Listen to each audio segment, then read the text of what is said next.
Where the fuck are they?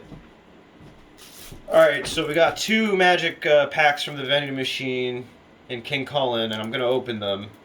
See if we get anything good. If we don't, it's not a big deal. They're only worth $1, so.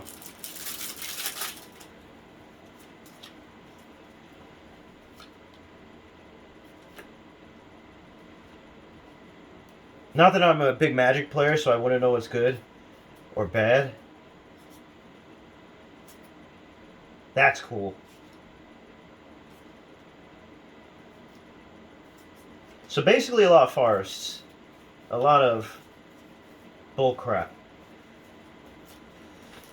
The next pack. You want to do the honors? You could do it. Okay.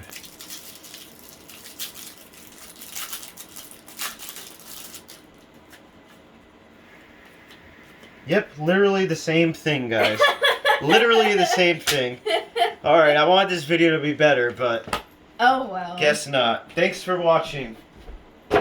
Is this considered a deck?